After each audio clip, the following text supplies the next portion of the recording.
Jeeva today பார்வையாளர்களுக்கு வணக்கம். இன்றைய நேர்காணலில் அரசியல் சமூக திறனாய்வாளர் மூத்த பத்திரிகையாளர் எஸ்பி லட்சுமணன் அவர்கள். சார் வணக்கம். வணக்கம் சார், விஜயினுடைய காஞ்சிபுரம் உள்ளரங்கு கூட்டம், அதில் அவங்க என்ன சொல்கிறாங்கன்னா, நாங்கள் பொது வெளியில் வந்தாலும் எங்களுக்கு எப்படி நடந்துக்கிறதுன்னு தெரியல, நடைமுறைகள் விதிமுறைகளை பின்பற்ற மாட்டோம்னு விமர்சிக்கிறாங்க. இப்போ நாங்கள் உள்ளரங்கு மீட்டிங் நடத்துகிறோம், அதில் QR கோடு இந்த இதெல்லாம் பண்ணிட்டு தான் வரணும், 2000 பேருக்கு மேலே வரக்கூடாது, தகரம் அடைச்சிருக்கிறாங்க, யாரும் சவுத்து மேலே ஏறிடக்கூடாதுன்னு. இப்படி எது பண்ணாலும் ஒரு விமர்சனம் ஆகுது அப்படிங்கிற மாதிரியான ஒரு பார்வை வருது. நீங்க அதை எப்படி பாக்குறீங்க? அது நியாயமான விமர்சனம் தான். அவங்க எது பண்ணாலும் விமர்சிக்கணும்னு அவசியம் இல்லை. கட்டுப்படுத்துங்க, கட்டுப்படுத்துறதுக்கு ஏதாவது செய்யுங்கன்னு நம்மளை போன்றவர்கள் சொல்றோம். பொது ஜனங்களே பேசுறது நம்ம காதுகளுக்கு வருது. காவல்துறையினர் அவங்களுக்கு இருக்கிற அதிகாரத்தின் அடிப்படையில் சொல்றாங்க. நீதிமன்றங்கள் ஒரு பார்வை பார்த்து இந்த ஆலோசனையை எல்லோரும் சொல்கிற போது அதை செய்ய தொடங்குகிற ஒரு கட்சியை, ஒரு தலைவரை, நிர்வாகிகளை நம்ம என்ன சொல்ற பலவீனப்படுத்தக்கூடாது, அதை உற்சாகப்படுத்தி பண்ணணும். ஆனா இன்னொரு ஆங்கிள் QR கோடு போட்டே நீங்க காலம்புறா மக்களை செஞ்சிட முடியுமா அப்படின்னு ஒரு கேள்வி இருக்கு. அது அடுத்த ஸ்டெப் இப்போதைக்கு. ஏன்னா கரூர் சம்பவத்துக்கு பிறகு ஒரு பொது நிகழ்ச்சி அப்படின்னா இப்பதான் ஃபர்ஸ்ட் இது வராரு. கொஞ்சம் கொஞ்சமா அவங்களுக்கும் அந்த என்ன சொல்றது ஒரு வருத்தமோ பதட்டமோ எதுவோ இருந்தாலும் அது ஒரு முடிவுக்கு வரணும்ல. அது ஒரு தொடக்கமா இருந்தால் நமக்கு சந்தோஷம்தான். எல்லா காலமும் QR கோடு வேலை செய்யாது, அது சரி வராது. எல்லா கூட்டத்தையும் நீங்க அரங்க கூட்டத்தில் பேச முடியாது, சரியா? மீடியாக்களுடைய பலம் இருக்கு விஜய்க்கு. அவர் எந்த எஃபர்ட் எடுக்காமலேயே வேற சில காரணங்களால விஜயை தூக்கி பிடிக்கிற மீடியாக்கள் இருக்கு. அது புது வரவை எல்லா மீடியாக்களும் அதை செய்வாங்க, தப்பு கிடையாது. அது வச்சுட்டாலே போதும்னு விஜய் நினைச்சாருன்னா அவர் தப்பு செய்யறாருன்னு அர்த்தம். மீடியாக்களுடைய பலம் ஒரே நேரத்துல ஒரே பார்வையோட இருக்காது. ஒரு புதிய வரவுகள், புதிய பிரச்சனைகள்லாம் அப்படி மாறிக்கிட்டே இருக்குங்கிறத விஜய் புரிஞ்சுக்குவாரு. இது கரூருக்கு பிறகான ஒரு நிகழ்ச்சியில இது தவறு இல்லைன்னு தான் நான் சொல்லுவேன். இந்த கட்டுப்பாடுகள் அவசியம். பொதுவான விமர்சனம் நீங்கள் உட்பட சொன்ன நினைவு, மக்களை தான் தலைவன் சந்திக்கணும், தலைவனை பார்க்க மக்கள் வரக்கூடாது. ஆனா இவருடைய பாணி எல்லாமே அப்படிதான் இருக்கு. எம்ஜிஆர் இருந்து யாருக்கும் இப்படி. அதனாலதான் நான் ஒற்றை வரி சொன்னேன், இது நீண்ட காலத்துக்கு எடுபடாதுன்னு சொன்னேன் நான். ஏன்னா தேர்தல் நெருங்கி வர்ற போது நீங்க இந்த பவுன்சர் கலாச்சாரத்தையும் ஒழிக்கணும்னு முதல் நாள்ல இருந்து நான் சொல்லிட்டு இருக்கேன். தமிழ்நாட்டு அரசியலுக்கு இது சரி வராது. இப்போ எம்ஜிஆர் என்னத்தை பெருசா செஞ்சுட்டாருன்னு நினைக்கிறவங்க கூட அவர் ஏழைகளோடு நெருங்கி வந்த அந்த காட்சி காலங்காலத்துக்கு அல்ல. பாட்டிகளை கட்டி தழுவுறதோ கண்ணத்தை தொடுறதோ அந்த கிழவிகள் வயதானவர்கள் எம்ஜிஆர் கண்ணத்தை தொடுறதே அவர் அனுமதிச்சார். தொடர்றதுனாலதான் ஒரு இதுல அதுதான் சார் உணர்வு கலந்த அந்த பாண்ட் அப்பதானே வரும். ஒரு கிழவிதான் தொட்டிருக்கும் காலங்காலத்துக்கு. இன்னைக்கு வரைக்கும் அந்த கிழவியை பத்தி நம்ம பேசிட்டு இருக்கிறோம். அந்த போட்டோ இன்னும் இருக்கு. ஏன்னா தமிழ்நாட்டு மக்கள், நான் பல தடவை இந்த வார்த்தை யூஸ் பண்ணிருக்கேன், சென்டிமெண்டல் அனிமல்ஸ், உணர்வுகளுக்கு ஆட்பட்டவர்கள். யார் வீட்லயோ துக்கம்னா கூட நம்ம வீட்டுல துக்கம் மாதிரி ஃபீல் பண்ணி கொஞ்ச நேரம் பேசுவான். அவன் ஒரு நல்ல விஷயத்துல அனுபவிச்சிருந்தா இவன் சந்தோஷப்படுவான். அந்த மாதிரியான ஒரு உணர்வுகளால் ஆட்பட்ட தமிழர்கள்ட்ட நீங்க இந்த அரசியலை நீண்ட காலத்துக்கு தொடர்ச்சியா அல்லது அதுதான் உங்க ஸ்டைல்னு பண்ண முடியாதுன்னு நான் சொல்றேன். ஆனால் திரும்ப சொல்றேன், கரூர் சம்பவத்துக்கு பிறகு அதுல இருந்து மீண்டு வருகிறவருடைய தொடக்கமாக அது நடந்ததில் இந்த கட்டுப்பாடுகள் தவறு இல்லைன்னு தான் நான் சொல்லுவேன். இன்னொரு செய்தி, இது குறித்தும் நீங்க பேசியிருந்தீங்க. எங்களை ஒரு கொள்கை இல்லாத கூட்டம், தற்கூரி, இந்த மாதிரி வார்த்தைகள்லாம் பயன்படுத்துறீங்க. இப்போ உங்க கட்சி எம்எல்ஏவே எங்களுக்கு சப்போர்ட் பண்ணி பேசிட்டாருன்னு விஜய் பேசிட்டு, அதுக்கு காரணம் எங்க கொள்கை தலைவர் அஞ்சலை அம்மாளினுடைய பேரன் என்பதால். தனிப்பட்ட முறையில ஒருத்தரை பத்தி போக வேண்டாம். பொதுவாக தற்கூரிகள்ங்கிற வார்த்தையை யார் பேசினாலும் நான் அதை ஏத்துக்கிட்டது இல்லை. இதே வார்த்தையை எடப்பாடி பழனிசாமியை சொல்லி அண்ணாமலை பேசின போதும் அது அதீதமான வார்த்தைன்னு தான் நானும் சொன்னேன். எடப்பாடியை நான் கடுமையாக விமர்சிக்கிறவன் காரணங்களின் அடிப்படையில். ஆனால் கூட அந்த வார்த்தையை சொல்லி ஒரு தலைவரை, அண்ணாமலைக்கும் எனக்கும் உங்களுக்கும் நமக்கும் 4 வருஷம் முதலமைச்சராக இருந்த ஒரு தலைவரை பார்த்து, அதிமுக போன்ற ஒரு மிகப்பெரிய இயக்கத்தின் தலைமை பொறுப்பில் இருக்கிற பார்த்து அந்த வார்த்தையை சொல்லக்கூடாதுன்னு நான் அன்னைக்கு எந்த மனநிலையில சொன்னனோ அதே மனநிலை இப்போ சொல்றேன். அந்த வார்த்தையை சொல்லி யாரும் விமர்சிக்கணும் அவசியம் இல்லை. கொள்கை இல்லை கொள்கை இன்னைக்கு எந்த இருக்கு, ஏட்டளவுல இருக்கு. எல்லாம் இன்னைக்கு ஒரு என்ன யதார்த்தமான நடைமுறை அரசியலா மாறி போச்சு. கரிக்கொட்டை பிடித்து எழுதிய கைகள் எங்கே அப்படின்லாம் சில பேர் கேட்பாங்க.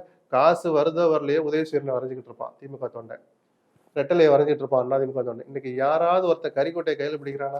அது டெக்னாலஜி மாறிடுச்சு. டெக்னாலஜி மட்டும் இல்ல சார், உணர்வே மாறிடுச்சு. சவுத்துல இடம் பிடிச்சு வைப்பான். அவன் வீட்டு சொத்து அவன் குடிசை வீட்டுல இருப்பான்.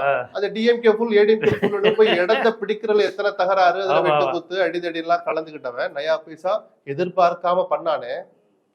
இன்னைக்கு எந்த ஃபர்ஸ்ட் பேமெண்ட் வந்தாதான் போய் அந்த சவுத்துல போய் கட்சிக்காரனே. ஆமா சார்.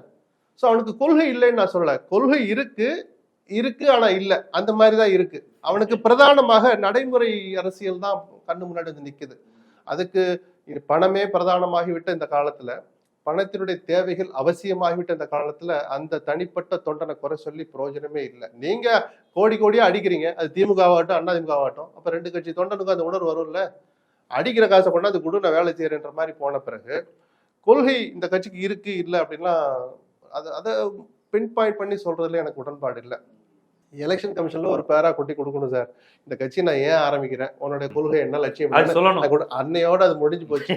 மற்றபடி விஜயாகட்டும் யாராகட்டும் சீமானாகட்டும் மக்கள்கிட்ட வந்து நீங்க என்ன சொல்றீங்க, மக்கள் பாதிக்கப்படுற போது குரல் கொடுக்குறீங்களா, அவங்க வேதனையில் இருக்கிற போது கொஞ்சம் பங்கெடுக்கிறீங்களா, சரிதானா, அவங்க சந்தோஷத்துக்கு ஏதாவது 4 உதவி பண்றீங்களா, இப்படிதான் பார்க்கணுமே தவிர இந்த கொள்கையெல்லாம் எனக்கு அதாவது இருக்கவே கூடாதுன்னு நான் சொல்லல. அதை தாண்டி யதார்த்தங்கள் நிறைய நிறைஞ்சிருக்குன்னு சொல்றேன். அவர் என்ன சொல்றாரு, நிறைய நாங்க வெற்றி பெற்றா பைக்கு. அவர் சொன்ன அந்த 12 விஷயமே எதுவுமே புதுசு கிடையாது. திராவிட இயக்கங்கள் ஏற்கனவே கடந்த 50 ஆண்டுகளுக்கும் மேலாக தொடங்கி நடத்தி இன்றைக்கு வரைக்கும் நிறைவேற்றி கொண்டிருக்கிற திட்டங்கள் தான். நான் அதுல ஒரே ஒரு வார்த்தை தேடி பார்த்தேன். ஏன்னா கிட்டத்தட்ட நான் ஆட்சிக்கு வந்தா என்ன செய்வேங்கிறத இன்னைக்குதான் ரொம்ப தெளிவா ஸ்கீமோட சொல்றாரு. லஞ்சத்தை ஒழிப்பேன்னு எங்கன்னா ஒரு இடத்துல இருக்கா? என் ஆட்சியில எந்த துறையிலையும் லஞ்சம் இருக்கான்ற ஒரு வரியை சேர்த்து சொல்லியிருக்கணும், எதனாலே தவற விட்டுட்டாரு அவர். அதுதான் சார் மாற்றங்கிறது. திமுக அதிமுக ரெண்டுலயுமே லஞ்சம் புறையோடி போச்சு, அதை யாரையும் மறுக்கல. புதுசா வர்ற ஒரு ஆள் அதைத்தான் காயினா எடுக்கணும். ஏன்னா விஜயாலையும் லஞ்சத்தை ஒழிக்க முடியாது. ஒருவேளை இவ்வளவு நல்ல ஆட்சியை தருவேன்னு சொல்ற தன்னாலே அந்த லஞ்சத்தை ஒழிக்க முடியாதுன்னு தானே ஒரு முடிவுக்கு வந்துட்டாரான்னு கூட எனக்கு ஒரு சந்தேகம் இருக்கு. ஆனாலும் தன்னை நம்பி வர்ற அந்த இளைஞர்கள் கூட்டத்துக்கு ஒரு நல்ல மெசேஜ் சொல்லணும்னு அந்த வரியை சும்மா நாச்சிக்கு சொல்லியிருக்கணும். நீங்க ஒழிக்க வேண்டாம் சார், குறைப்பேனாவது முதல் ஸ்டெப் எடுத்திருக்கணும். ஏன்னா கிட்டத்தட்ட ஒரு பிரகடனம் மாதிரி தானே நேற்று பண்ணார்.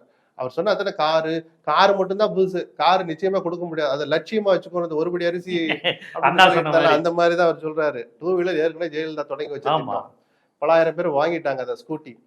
சொன்ன அது புது ஸ்கீம் இல்லை, ஆனா நக்கல் பண்ணல. சரி ஏதோ செய்யணும்னு நினைக்கிறாங்க, முதல்ல பாராட்டுவோம். கூடுதலா இந்த ஒரு வரி அது ஒண்ணுதான் சார் இப்ப வரப்போற சந்ததிகளுக்கு மிகப்பெரிய சவாலா இருக்கும். லஞ்சம் தான் சார் சவாலா இருக்கும். அதை ஒழிக்கிறதுக்கு யாராவது முன் வரணும். இப்போ 1 மாதத்துக்கு முன்னாடி பெண்களுக்கு வந்து இலவச பஸ் கொடுத்து அவங்களை இழிவுபடுத்துறீங்களா அப்படின்னு இவர் தான் மீட்டிங் போட்டு பேசினாங்க. இவங்க கட்சிக்காரங்க தான் திமுக வந்து பெண்களை இழிவுபடுத்திருக்கு, எங்களுக்கு ஓசி பஸ் வேணாம், எங்களுக்கு பாதுகாப்பு வேணும், பாதுகாப்பு இல்லைன்னு சொல்லிட்டு இப்ப இவ்வளவு இலவச ஒரு தனிநபர் ஒரு கூட்டத்துல ஒரு நாள் பேசுறதை வச்சுட்டு நம்ம எடுத்துக்கிட்டு பாதிக்க வேண்டியது. விஜய் வாயில இருந்து அந்த கட்சியினுடைய தலைமை பொறுப்புல இருக்கிற விஜய் தன் கொள்கையா தன் கட்சியினுடைய கொள்கையா தான் ஆட்சிக்கு வந்தா என்ன செய்வேன்னு சொல்றதுதான் நம்ம எடுத்து பேசணும். இலவசங்கள் கூடாதுன்னு அப்படி பார்த்தா பிஜேபி பேசாத பேச்சா சார்? பீகார் இன்னைக்கு ஜெயிச்சதுக்கு காரணமே அந்த 10,000 ரூபாய் கிட்டத்தட்ட இலவசம் தானே, லோன் தான், நீ திருப்பி கட்டாதேன்னு ஒரு வரிதான் இல்ல. மற்றபடி இந்த காசு உனக்கு சும்மாதான் கொடுத்தனாலும் சார் இன்னைக்கு இவ்வளவு அபரிமிதமான வெற்றி. 5-6 மாவட்டங்கள்ல ஆண்களை விட பெண்கள் அதிக வாக்குப்பதிவு. அப்ப எந்த பிஜேபி இதே மாதிரி இந்த திமுக ஆட்சியில அறிவிச்ச திட்டங்களை நக்கல் பண்ண பிஜேபி அதை கூடுதலா அறிவிச்சு டெல்லி வரைக்கும் நான் சொல்றேன். இதுக்கு முன்னாடி இந்த டெல்லி சட்டமன்ற தேர்தலையே பிஜேபி அந்த லைன் எடுத்துட்டாங்க. நாடே அப்படி மாறிக்கிட்டு இருக்கு. விஜய் குற்றம் சொல்றதுல எனக்கு உடன்பாடு இல்லை.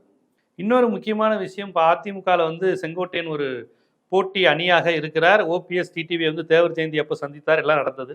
இந்த நிலையில் அவர் திமுகவுடைய பி டீம்ங்கிற மாதிரி சொல்றாங்க. ஏங்க அவர் அமித்ஷாவை தாங்க போய் சந்திச்சுட்டு இருக்காரு, அதெல்லாம் அமித்ஷா சொல்லி தாங்க செஞ்சு, எடப்பாடிக்கு செக்கு தாங்க செங்கோட்டையன்ங்கிறாங்க. இல்ல ஒரு கடந்த ஒரு 3 மாத கால செங்கோட்டையனுடைய அவர் வெளிப்படுத்துகிற வார்த்தைகள், பாடி லாங்குவேஜ், மனநிலை, அவருக்கு அருகில் இருப்பவர்களை வச்சு நம்ம தெரிஞ்சுக்கிட்டதை வச்சு பார்த்தா ஒரு தடுமாற்றம் அப்படி இப்படி இருந்ததை யாருமே மறைக்கல. அவருடைய பேச்சுக்கள்லேயே சில நேரம் பிஜேபி சொல்லிதான் செய்யறேன்னார், சில நேரம் பிஜேபி பின்னாடி இல்லைன்னார். இப்ப கடைசியா கிடைச்ச தகவல் வருகிற 26ஆம் தேதி ஒரு விஜயை சந்தித்து அந்த கட்சியில் இணைய போகிறார்னு தகவல் வருது. அது தனிப்பட்ட செங்கோட்டையனுக்கு அது கரும்புள்ளியா இல்ல அது வெற்றி திலகமா அதெல்லாம் அப்புறம். விஜய்க்கு அது மிகப்பெரிய பலமா மாறும். விஜய்க்கு பெரிய பலம் நிச்சயமா மாறும். ஏன்னா அரசியல் அவங்களுக்கு தெரியல, ஒரு கூட்டத்தை கட்டுப்படுத்த முடியல, ஒரு அந்த ஸ்ட்ராட்டஜியை பண்ண தெரியல, ஒரு போலீஸ் எப்படி ஹேண்டில் பண்ணணும்னு தெரியல அப்படின்னு சொல்ற அந்த விமர்சனங்களுக்கு ஒரு எடுத்த உடனே ஒரு 50% அந்த ஒரு ஒரு ஒரு சுமூக தைரியம். ஆமா இல்ல இன்னைக்கு வரைக்கும் ஆதரவு தளம் வந்துருச்சு நம்ம எல்லாம் பேசுறோம். விஜய் இன்னைக்கு தேர்தல் நடந்தா 10% to 15% வாங்குவாருன்னு நம்மளாம் ஏன் சொல்றோம்னா அந்த பெர்செப்ஷன் நமக்கு வர்ற செய்திகள் களத்துல நம்ம பாக்குறதுன்னு. ஆனா கட்டமைப்பு இருக்குன்னு எல்லாம் விஜய் ஏமாத்துறாங்களே தவிர இன்னும் கிளைக்கழகங்கள்லாம் அவ்வளவுதான் அமைக்கப்படவே இல்லை, அல்லது அமைச்சதா அவரை கொஞ்சம் ஏமாத்துறாங்கன்னு வச்சுப்போம். இல்லை டைமும் இல்லை, ஏன்னா அது விஜயனுடைய தவறும் இருக்கு. அவர் கடைசியா எம்பி எலெக்ஷன் அப்பவே கட்சியுடைய கட்டமைப்பை அவர் பலப்படுத்த ஆரம்பிச்சிருக்கணும். அப்ப கொஞ்சம் அந்த ஷூட்டிங்ல அப்படி இதாயிட்டார். நம்ம நோக்கம் எம்பி எலெக்ஷன்ல நமக்கு 26 தான் சொல்லி கட்சியினுடைய கட்டமைப்புல கொஞ்சம் கவனம் செலுத்தாம விட்டார். ஏன்னா ஒரு வருஷம் முன்னாடி தொடங்கி இருக்க வேண்டிய வேலை இது. செங்கோட்டையன் போன்றவர்கள் அங்கே போனா நிச்சயமாக விஜய்க்கும் விஜயனுடைய கட்சிக்கும் அது பலமா அமையும். ஆனால் அதிமுகவிலிருந்து நீக்கப்பட்டவர் தான் செங்கோட்டையன்.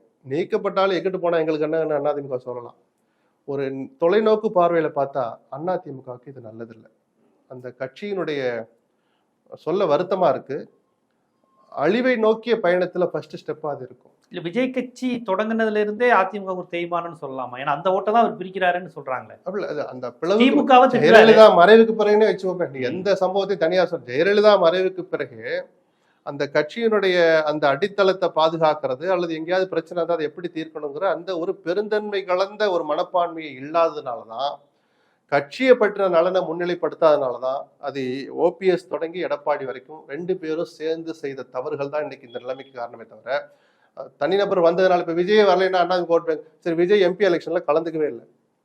என்னுடைய இலக்கு 26 தான் சொல்லிட்டு அமைதியா தானே இருந்தார். அண்ணாதிமுக ஓட் பேங்க் எங்க போச்சு? 21, 22க்கு வந்து நின்னீங்களே, ஓட்டு காணாம போச்சுல்ல சார். விஜய்க்கு அதுக்கு சம்மந்தமே இல்லை சார். ஸோ அதை நீங்க காரணியா சொல்றதுல லாஜிக் இல்லை. இவங்களுடைய மனநிலை தான், இவங்களுடைய செயல்பாடு தான், கமிஷன் அண்ட் ஒமிஷன் தான் அதிமுக இந்த நிலைமைக்கு காரணம். இப்போ செங்கோட்டையன் போறாரு, கிட்டத்தட்ட உறுதியாயிடுச்சு. பின்னாடியே கடலூர்ல இருந்து, தஞ்சாவூர்ல இருந்து, நாமக்கல்ல இருந்து, கோயம்புத்தூர்ல இருந்து ஆளுங்க பிரபலங்கள் போக ஆரம்பிச்சா, அதனால சொன்ன அதிமுகவின் ஒரு அழிவுக்கு அது ஒரு முதல் ஒரு கன்ஸ்ட்ரக்டிவான ஸ்டெப்பா இருக்கும். அதிமுக அது நல்ல செய்தி இல்லைன்னு நான் சொன்னேன். ஏன்னா செங்கோட்டையனை ஒரு தனிநபராக நம்ம பார்க்க முடியாது. அவரோட 4 பேர் போறாங்கன்னு கூட நக்கல் வரலாம். அதிமுக அவர்கிட்ட யாருமே இல்லைங்கன்னு சொல்லலாம். அது ஒரு என்ன சொல்றது, ஒரு பிம்பம் போற போது அவருடைய எஃபெக்ட் வந்து வேற மாதிரி பார்க்கப்படும், ஒரு கான்செப்ட் பார்க்கப்படும் சொல்றீங்க. இப்ப அதிமுக செங்கோட்டையன் போவது தாவைக்காக்கு பலம், இங்க பலவீனம்னு சொல்லியிருக்கீங்க. இந்த நேரத்துல எனக்கு இன்னொரு கேள்வி வருது.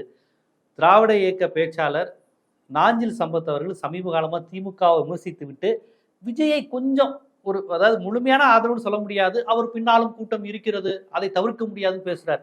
ஏன்னா கொஞ்ச காலத்துக்கு முன்னாடி வரை அவர் பேசல. திராவிட இயக்க சூரியன் முதலமைச்சர் அப்படின்லாம் பேசிக்கிட்டு இருந்தவர் இப்ப ஒரு விஜய் பக்கம் ஒரு ஆதரவுங்கிற மாதிரி சொல்றாங்க. ஆனா மல்லை சத்யா பக்கம் போய் நிக்கிறாருன்னு வச்சுக்கோங்களேன்.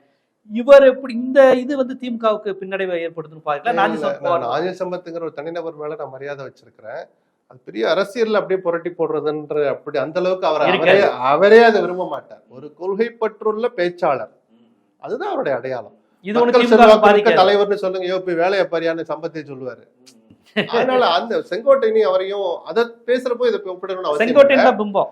ஆனால் கவனிக்க தகுந்த பிரபலங்கிற போது நாஞ்சில் சம்பத் என்ன பேசினாரு அப்படின்னு சில நேரங்கள்ல காமெடியா கடந்து போறோம், சில நேரங்களோட பேச்சை ரசிச்சுட்டு நின்று கேட்டுட்டு போறோமே தவிர அரசியல்ல இது ஒரு பெரிய தாக்கத்தை ஏற்படுத்திடும் அப்படின்னு நான் பார்க்கல. ஒருவேளை விஜய் பக்கம் அவர் போய் சேர்ந்தாருன்னா நல்ல பேச்சாளர் கிடைச்சாரு நம்ம எடுத்துக்கிடலாம். நான் அவ்வளவு முக்கியத்துவமா அதை பார்க்கல.